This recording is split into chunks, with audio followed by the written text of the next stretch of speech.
Couple of days ago, I have finished the story of Diablo 4's first expansion, called Vessel of Hatred, and I wondered, what the hell was that? The campaign is just really bad. The story starts off pretty well, with good cinematics and setting up the stage for a lot of grimdark fantasy. But the farther we go, the more bland and trivial our quest becomes. My interest in the story of the campaign was dropping at an exponential rate. By the middle of the storyline, I just wanted to be done with it, so I can get back to killing monsters. See, previous Diablo games didn't have best stories in RPG games, right? But from what I remember, they did not force story exposition on us as Diablo 4 does. Diablo 2 was scarce in words, with most of the dialogue being optional chatter in town with NPCs. Most story bits were actually delivered in concise cinematics between acts. And for the most part, we were just busy in Diablo 2 wandering the map killing demons at our own pace. And that was enough to deliver a context without destroying the flow. Diablo 4 expansion, in comparison, makes you want to buy a skip button like it's Final Fantasy XIV. So in this video, we will look into the reasons as to why Diablo 4 Vessel of Hatred campaign is just so damn bad. But before we do so, a quick disclaimer. Naturally, since we are talking about the story, there will be some spoilers to the campaign. So if you want to experience the game and the story for yourself, then don't be silly. Play the damn game and don't watch a video talking about the campaign, alright? Okay, so first, the entire story in Vessel of Hatred could have just been an Act 1 of an actual expansion campaign, or maybe even a prologue to us fighting Mephisto. Instead, Blizzard decided to stretch what feels like one questline into a whole freaking campaign. And they did so by forcing us into fetch quest after fetch quest and running between NPCs across the region. As a result, the entire campaign feels more like Lost Ark's leveling process than Diablo 2 third act. And in case you haven't played Lost Ark, that's really bad. Diablo 4 is a freaking ARPG, a hack and slash. But the main thing that gets slashed during the campaign is our patience. Instead of throwing us into the jungle to slay demons, we continuously run between NPCs dealing with some bullshit tasks. On top of that, campaign has tons of slowing down moments. I think it's for the purpose of padding the campaign time. Blizzard seems obsessed about slowing us in Diablo 4. It was the case in the main game and also with seasonal content. There's just so much downtime in this game. So many times we are just waiting for some NPC to do something trivial, or for them to finish walking up to some place and say whatever the hell they have to say. It's boring and makes you want to press the skip button, but very often there isn't one. And speaking about NPC talking, there's so much exposition to quite insignificant events. Dialogues are for the most part just a word salad. Half of the time, characters use words that do sound nicely put together, right? Trying to sound very epic in the process. But when you actually listen to them, they don't really say anything of significance. And the other half of the story delivery is some gibberish chanting. I mean, cha-cham, vu blizzard, kapat, chikata, zankacha. And then there's the quality of the plot itself. There are two particular moments in the story that are just so damn stupid that it's insulting. First, at the start of the campaign, our character meets the psychopath called Urivar, who runs the religious church in this game. Urivar has clearly bad intentions towards us, since he kidnapped our newly made friend and chopped off his arm. And yet, our main character exposes their back to Urivar by staring for a few seconds into the river, cause we saw something there. Shockingly, we get stabbed in the back with a big-ass sword just like that. I mean, what the hell is this shit? Are we some rookie here, or a person who just defeated Prime Evil and killed countless demons? And then we have Eru, who pulls off a betrayal twist that a 7-year-old could see coming from a mile.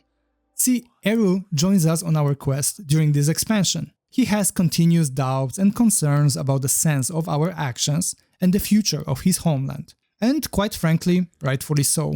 But then, by the end of the campaign, when we finally bring the Soulstone to its final resting place, when it seems that Nahantu will be safe, Eru decides it's a great moment to release Mephisto? I mean, what? This makes no sense whatsoever. Now, there is more head scratching in that abomination of a campaign, but these two just stood out the most. Then we have the new region for Diablo 4, Nahantu, which is a return of iconic area from Diablo 2. Nahantu was highly anticipated by serious fans, with its memorable Kurast, Travinsal and the Flyers jungle. I'll be honest, I'm not a big fan of jungle teams in games, but I found Act 3 of Diablo 2 to be definitely memorable experience. I remember feeling lost and isolated in the Flyers jungle. The mood of that act, and the game as a whole, was dark, grim and oppressive. The atmosphere was really heavy and you could sense a level of hopelessness around you. The jungle in Diablo 2 was full of dead ends and could be described as convoluted and confusing. And then we have Diablo 4 take on Nahantu. The feeling of this region in this game is Disney-like in comparison. There is a jungle, sure, but it's just so generic and bland. There are no mazes to get lost in. The map of Nahantu feels like any other region in the game, with just different color paint put on it. And that's a shame. I mean, one of the areas in this new region looks so damn similar to Dry Steppes that I was actually confused for a moment whether I am doing my quests in the correct location. Another issue with the campaign is that the story finishes in such anticlimactic way that I did not even realize that the campaign was over. Seriously, I am not exaggerating here. I talked to the council and was like, hey, where are the campaign quest markers? First I thought to myself, probably I need to just finish priority quests to unlock the story further, right? But no, that was it. Just a cutscene showing how Mephisto possesses the body of Akarat, leaving us with a cliffhanger. This should have been the end of Act 1 of an actual expansion, not the end of a whole expansion campaign. And because of all of that, this expansion's campaign felt so uninspired, so inconsequential. I mean, seriously, the story in Vessel of Hatred is what Final Fantasy XIV would have as a questline between actual expansions. Or let's say Diablo 2 would have probably summarized this entire story in like a 1 minute long cutscene, describing how Neyrelle went to Nahantu, struggled keeping her sanity fighting the lies and hatred of Mephisto, how our main character tried to deliver the Soulstone together with Neyrelle to its ultimate resting place, only to be betrayed by Eru, who took Akarat's body to make it the Vessel of Hatred. That's the story of this campaign in a nutshell. What's even worse is that there were no epic moments that I will remember from this campaign, and that's a damn shame. See, despite lackluster second half of the campaign, Diablo 4 main storyline had awesome beginning and memorable battle between armies of Lilith and Inarius later on. Here, I don't think I will remember anything in particular. Basically, all this fetch quest effort to achieve nothing story-wise. There's no sense of closure, no sense of grandiosity. I don't feel like we achieved anything substantial. In fact, we probably took some steps backwards actually. Mephisto is now free and has powerful vessel at his disposal. Few characters unnecessarily died in the process, and another region of Sanctuary is at big risk. Not to mention few hours of my life that I will never get back. Luckily, the campaign is over for me at least, and I can get back to killing monsters, which is where Diablo has always been at its best. What do you think about Diablo 4 Vessel of Hatred campaign? Are you as disappointed as I am in the story of this expansion? Or perhaps you've enjoyed it more? Let me know in the comment section.